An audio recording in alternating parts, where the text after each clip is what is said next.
যে ভিজে গেছে, আলম পারে না সেই বিষয়টা। আলম আসলে পারে মনে হয়, আমি পারি না, এই জন্য অন্য কোথাও যায়। এই যে ইতির কাছে যায়, বলছি তো ওই ভিডিওতে, ইতির মনে হয় সাগর।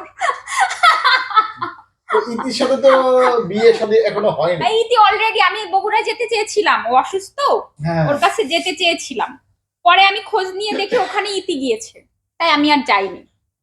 ও মানে আপনি আলম অসুস্থতার খবর পেয়ে আমি মানে যেদিন ও অসুস্থ হয় ওই দিনই আমি বগুড়া থেকে ঢাকায় আসি।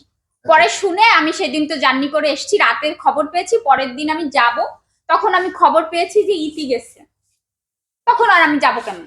তো বগুড়া গিয়েছিলেন আপনি কার কাছে?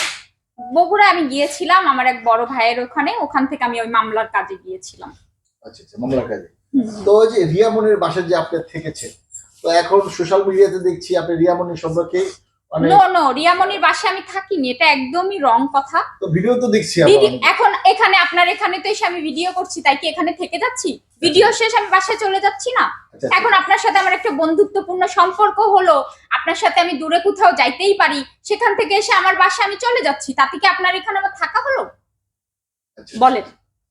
তো রিয়ামনির সাথে এখন সম্পর্কটা কেমন আপনাদের? রিয়ামনি তো একটা বাটপার, চিটার।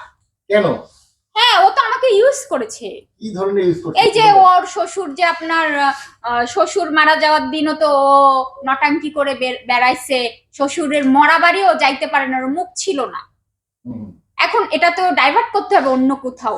তখন আমি অসুস্থ ছিলাম, আলমের সাথে আমার গ্যাঞ্জাম, তখন আমাকে নিয়ে একটা অন্যদিকে মোড় ঘুরিয়ে আস্তে আস্তে আলমের কাছে আমাকে খারাপ বানিয়ে আলমের কাছে গেছিস, থাকলি না, আবারও ফিরবি আলমের কাছে, কিন্তু জীবনেও তুই শান্তি পাবি না, মানসিক শান্তি পাবি না, কোনো শান্তি পাবি না রিয়ামণি। আমি মিথিলা সব দিকে শান্তিতে আছি, সব দিক থেকে আমি শান্তিতে আছি। দেখ, আমি এমন একজন বাবার মেয়ে যে বাবাকে আমার ইনকাম করে খাওয়ানো লাগে না। তারপরে এমন একজন হাজবেন্ড ছিল আমার আগেই, দেখ এখনো তার কেনা ড্রেস পরে আছি আমি, এই যে শুজটাও তার কেনা। তোর তোর কপালেই নাই এগুলা রিয়ামণি। তো আপনার বংশ পরিচয়টা যদি একটু বলতেন আমাদের। না, ওগুলো নাই বলি, এমনি তো বংশের একদম করে ফেলছি, এটা না হলে বাদই গেল, আমাকে দেখলে আস্তে আস্তে বুঝতে পারবেন যে আমার বংশ পরিচয় কি। তো রিয়ামণি আসলে কোথা থেকে উঠে এসেছে? বস্তি। এটা আপনি কিভাবে জানলেন? বা সেটা তো জানে, সবাই জানে, আলম তো বারবার বলছে, দেখো না ওর বাড়ির একটা ছবিও দিতে পারে না।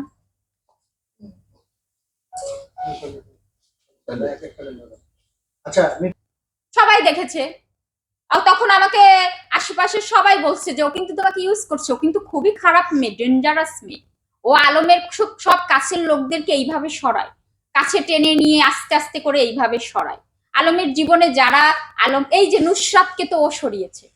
আপনি সব থেকে আলমের 15 বছর যে সহকর্মী পরাণ সরকার ছিল, সেই তার কাছে আমি সব শুনেছি, বলছে যে আমার আপা বলে বলে, আপা নুসরাত মেয়েটা কিছু নিয়ে যায়নি, আর এ এসে থেকে শুধু আলমটা চুষে খাইছে।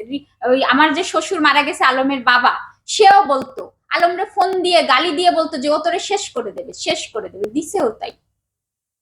আচ্ছা, এমনিতে এই যে আমরা দেখি